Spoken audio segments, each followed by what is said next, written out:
নমস্কার, মিতালিস কিচেনে আপনাদের স্বাগত জানাই। আজ আমি বানাচ্ছি ইলিশ মাছের পাতুরি। দেখুন কীভাবে বানাচ্ছি। মাছগুলো ভালো করে ধুয়ে নিয়েছি। এবার আমি নুন, হলুদ, সর্ষে বাটা, পোস্ত বাটা আর সর্ষের তেল দিচ্ছি। এবার খুব ভালোভাবে এগুলো মাখিয়ে নেব। দেখুন কীভাবে মাখাচ্ছি। আর আমি কিন্তু সর্ষের পোস্তর সাথেই কাঁচা লঙ্কা বেটে দিয়েছি।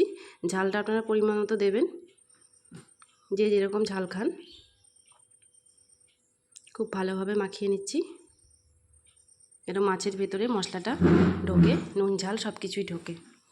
দেখুন ভালোভাবে মাখানো হয়ে গেছে। এবার আমি লাউ পাতাগুলোকে খুব ভালোভাবে ধুয়ে নিয়েছি। এবার একটা একটা করে মাছ এর মধ্যে দিয়ে দেবো, দিয়ে খুব ভালোভাবে মুড়ে নেব।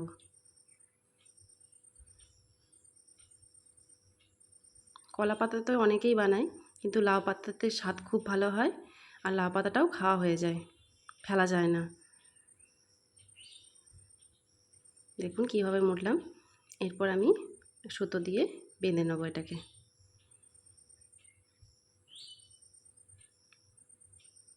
এই বর্ষার সিজনে প্রায় সবার বাড়িতে ইলিশ মাছ আছে। আপনারা এভাবে বানিয়ে একবার দেখুন, খুব ভালো লাগবে আশা করি খেতে। আমাদের তো খুব ভালো লাগে এইভাবে রান্না করে খেতে।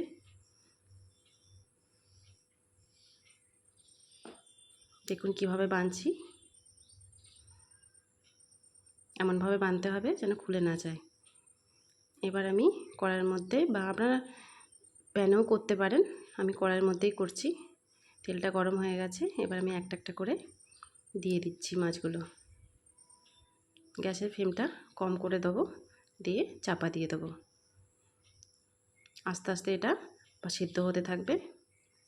দেখুন একবার আমি উল্টে দিচ্ছি।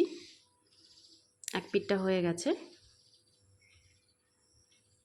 যখন দেখবেন লাউ পাতার কালারটা চেঞ্জ হয়ে গেছে, তাহলে বুঝবেন যে এটা এক পাশ হয়ে গেছে। ঢাকাটা খুলতেই কিন্তু খুব সুন্দর একটা গন্ধ বেরিয়েছে। এবার আমি আরেকবার চাপা দিয়ে দেবো।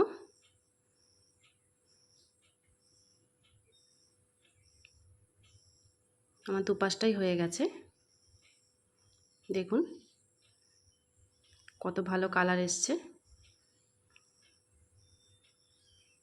আপনারা একবার বানিয়ে দেখুন, খুব ভালো হবে খেতে। দেখুন আপনাদেরকে খুলে একবার দেখিয়ে দিচ্ছি ভেতরটা কীভাবে সেদ্ধ হয়েছে মাছটা।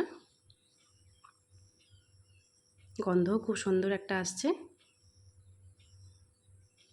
আপনারা একদিন বানিয়ে ফেলুন বাড়িতে, খেয়ে আমাকে বলবেন কেমন হয়েছে বানিয়ে। নমস্কার, দেখা হচ্ছে পরের ভিডিওতে।